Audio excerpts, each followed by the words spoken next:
You thought about them constantly. You checked your phone mid-conversation hoping it was them. You rewrote texts 3 times before sending, lost sleep, imagining what it would feel like if they finally just said yes. And then they did. And within weeks, something in you started pulling away. Not because they did anything wrong. They did everything right. They showed up. They were consistent. They made it clear. And somehow, clear was the problem. You have probably tried to explain it to yourself. Maybe I just wasn't that into them. But 3 weeks ago, you could not breathe without thinking about them. You were not pretending. So, what happened? Here is what no one tells you.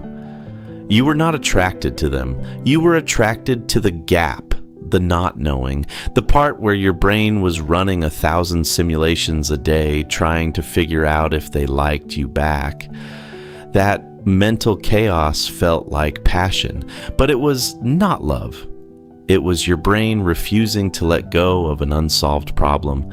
The ones who live in your head rent-free are always the ones who gave you just enough to wonder, but never enough to know. A text that could mean anything. Eye contact that lasted 1 second too long. Plans that almost happened. Your brain treated them like an open tab that would not close. And all that background processing felt like falling in love. So when they finally became yours and the tab closed, your brain moved on. The obsessive energy drained out. Not because you stopped caring, but because your brain stopped needing to solve them. And you mistook that relief for losing feelings. But there's a second thing happening that is honestly worse. The entire time you did not have them, you were not seeing them. Your brain took the 5% you actually knew and filled in the other 95% with whatever you needed most. If you were lonely, they became the cure for loneliness. If you felt invisible, they became the person who finally saw you. You did not fall for a person. You fell for a projection your loneliness wrote and cast them in without their permission. Then they got close, and close means real. Real means seeing them tired, annoyed, boring on a Tuesday afternoon. And no human being can compete with a version of themselves that was specifically engineered by someone else's imagination. You thought they changed, but they were always this person. You just never saw them before because you were too busy seeing what you needed them to be. Now, here's where it gets really uncomfortable. For some people, the deepest part of the attraction was never about the other person at all. It was about being chosen. The chase was not about catching them. It was about proving something to yourself, that you were wanted, that you were enough. And the moment they said yes, the proof was collected. Case closed. The urgency disappeared. You were not chasing them. You were chasing evidence that you mattered. And here is what nobody talks about. What happens next? You leave.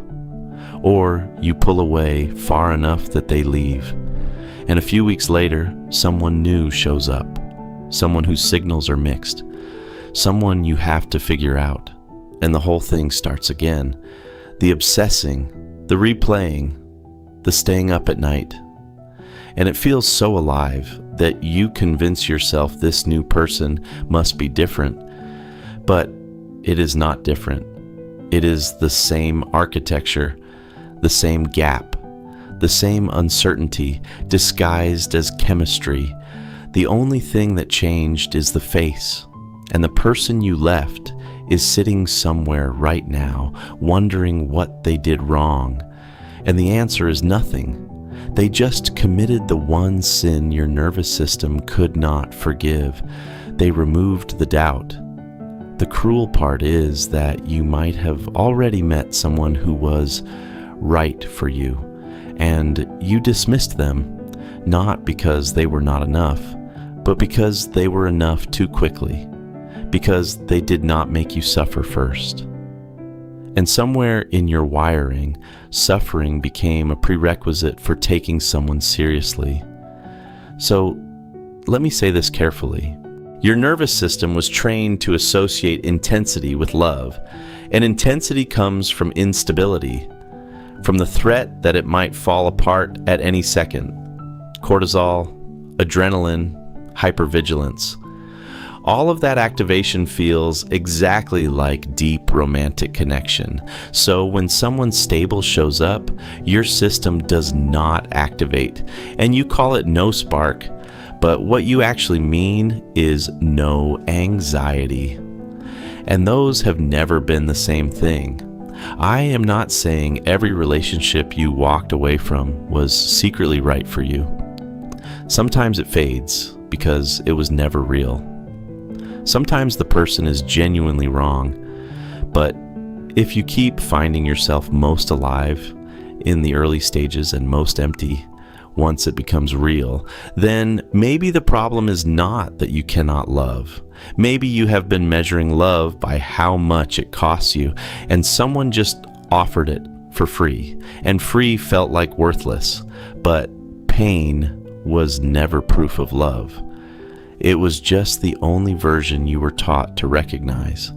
And the person you wanted most, the one who felt like everything, maybe they were never the answer. Maybe they were just the last person who made you feel like a question worth solving. And you got addicted to being the question, not to them.